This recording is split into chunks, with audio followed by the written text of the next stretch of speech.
Dear Fred, I can't sleep. I'm still jet-lagged. Of course, the stormy weather doesn't help much. Quite a difference from the weather in Carmel Valley.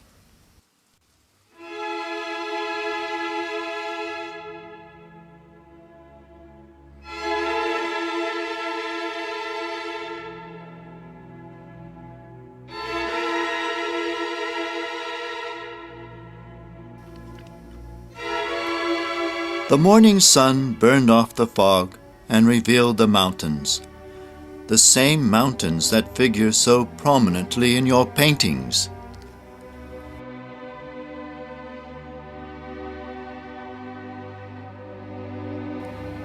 The longer I gazed at the mountains, the more I began to imagine them as paintings. They had such a calming effect on me.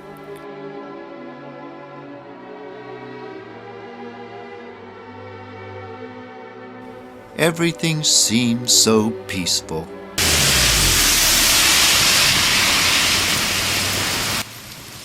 If I were writing a cheap novel, I might write something trite like this.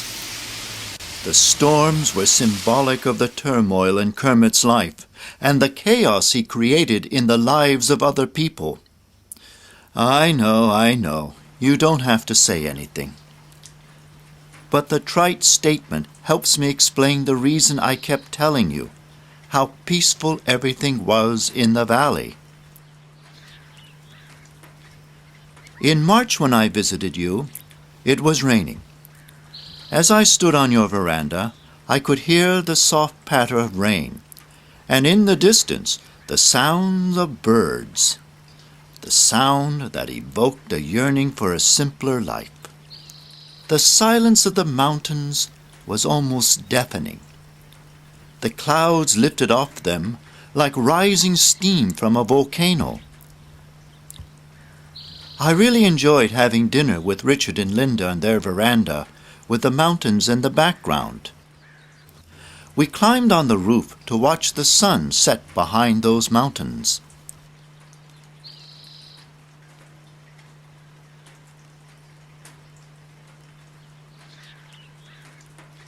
Oh, I can enjoy nature in downtown Tokyo.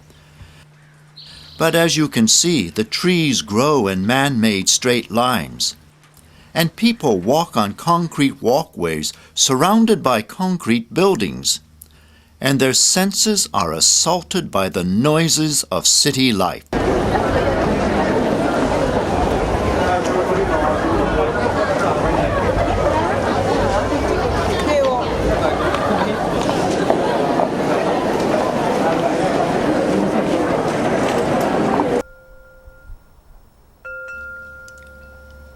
I love the sounds of wind chimes.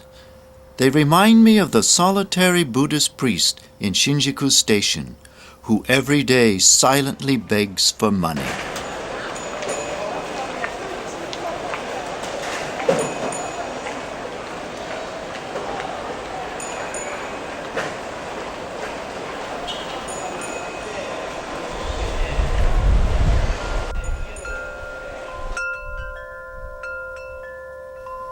Even now, the wind chimes echo in my mind.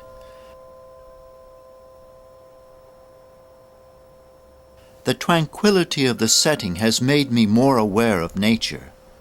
I can see more clearly now. Indeed, I can now see the reclining lady in the mountain.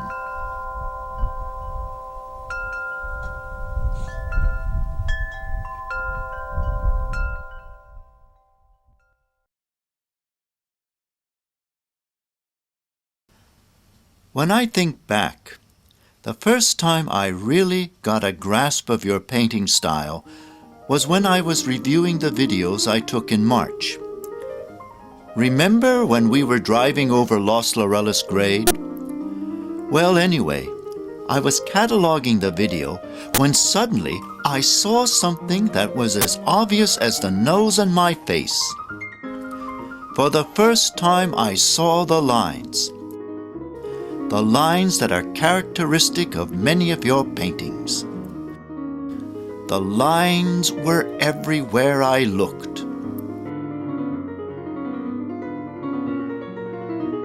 From that point, I saw the contours in the mountains, and the textures, and finally, the colors.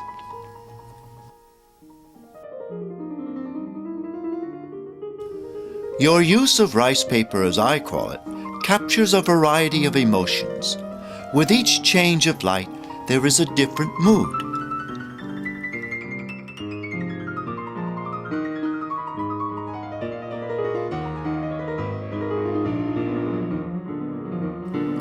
I think the power that comes from your paintings is in the mingling of the lines, the textures, and the colors, and of course in the meticulousness of your work.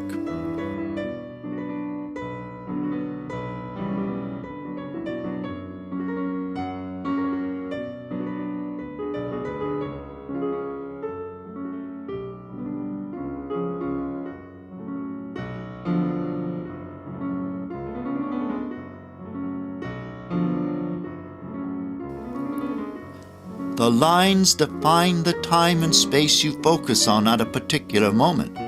The colors, your free spirit. And the meticulousness, your desire to get at least one aspect of your life right. You couldn't put your fingerprints on it, pick it up and grab it. It actually, I like, after I've painted something like this, I like to leave it for 24 hours as a minimum without doing anything more than handling the outside to put it someplace where it will dry or be dust-free.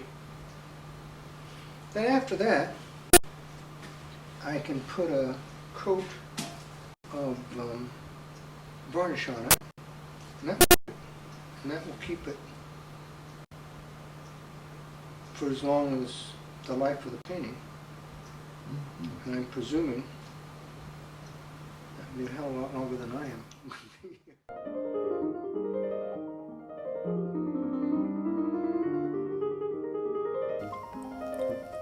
As I was cataloging the pictures and videos, I had a wild surge of imagination.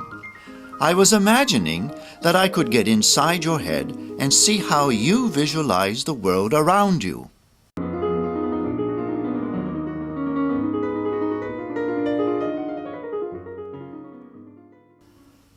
I even tried my hand at painting. Not with brushes, but with computer software.